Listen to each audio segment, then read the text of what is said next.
Nova Scotia has always been known for its hospitality, but in the last couple of years, if you are from outside the province looking to purchase a piece of Canada's ocean playground, that could come with a massive price tag you weren't expecting. On April 1st of 2025, the provincial non-residence deed transfer tax didn't just stay relevant, it doubled. In today's video, we will be taking a look at the hard facts from the Nova Scotia government, the groups who are fighting to kill this tax, and try to answer the big question. Is this actually solving the housing crisis? Or is it just punishing people who love our beautiful province? And if you are an outer province buyer looking to purchase a piece of Nova Scotia, you definitely want to pay attention to this one. My name is Zach Surette and I'm a real estate agent in the city of Halifax and Halifax Regional Municipality. This is Halifax Home Guide.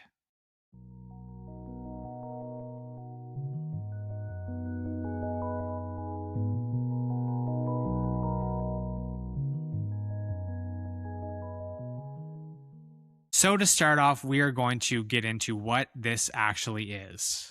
The non-resident provincial deed transfer tax applies to everyone who is not a resident of Nova Scotia, acquiring residential property with 3 dwellings or less. It was first introduced in 2022 at a rate of 5%. But anyone who signed an agreement of purchase and sale after March 31st, 2025, the rate is actually 10% of the purchase price or of the assessed value, whichever one is higher. So why did the government introduce this extra tax? Well, Premier Tim Houston's government has been very clear. This tax is a tool to address the housing crisis. The logic is that by taxing non-residents, they can discourage real estate speculation and use the revenue to fund local housing projects for year-round residents. Now, there are some exemptions to this tax. If you purchase a property and you tend to make Nova Scotia your primary residence within 6 months of your purchase, then you are exempt from paying this tax. There are also some exemptions such as certain types of trusts or family transfers. I will include a link in the description so you can have a look at this in more detail. Although many folks actually supported this when it came into effect, it has also faced some backlash over the years. While government saw this as a potential housing solution, others see a tax grab that is destroying rural communities. Since this tax was first introduced at 5% back in 2022, some organizations and citizens have been up in arms. Various seasonal resident associations have argued that the tax is actually discriminatory. They point out that many non-residents are Canadians who simply live or work in another province and have owned family cottages for generations. They are not real estate speculators, they are a part of the community at large. Real estate organizations and local chambers of commerce have also voiced concerns, with some legal experts and firms highlighting some confusion and potential cooling effect on the market. Critics also argue that non-residents spend thousands of dollars at local grocery stores, marinas, and hardware stores during the summer. This, of course, being specific to those who own seasonal cottages, who reside in other provinces for the rest of the year. And local developers feared that it's actually scaring away some potential investment that is actually needed to build more housing units. Another argument that was raised is that this tax is having a significant impact on preventing sales from happening. By putting a massive financial wedge in between buyers and sellers, the province has effectively reduced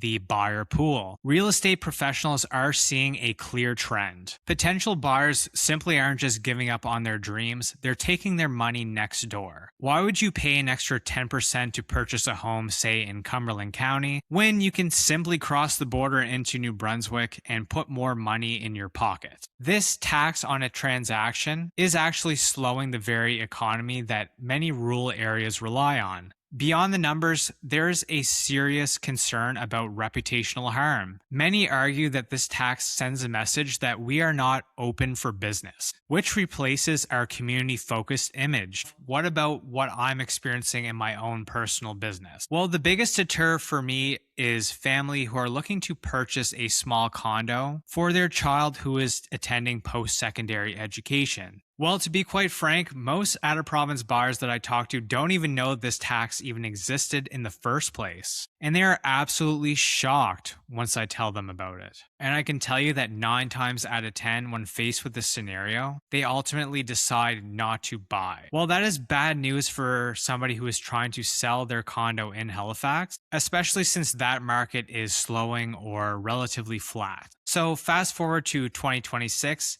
Is this tax still relevant today? And is it doing what it was intended to do in the first place? The results are mixed. Prices in Halifax and other parts of the province still remain high, and supply is still the biggest issue. And yes, the market has cooled quite a bit over the last couple of years, but you could also chalk that up to higher interest rates, inflation, higher cost of living, and a declining consumer confidence. Many argue that a 10% tax on a cottage in Guysborough County isn't necessarily going to help a first-time homebuyer looking to purchase a home at an affordable price in, say, Dartmouth, for example. They say that it is a political tax, one that targets people that can't even vote in Nova Scotia to pay for provincial deficits. On the flip side, the government argues that every dollar collected is a dollar that can go into public housing or infrastructure, and they are betting that the demand to live in Nova Scotia is so high that people will pay the 10% premium anyway. So what do you think? Is the 10% non-resident deed transfer tax a necessarily evil to protect the local housing market, or is it a short-sighted move that is hurting Nova Scotia's reputation as a welcoming province?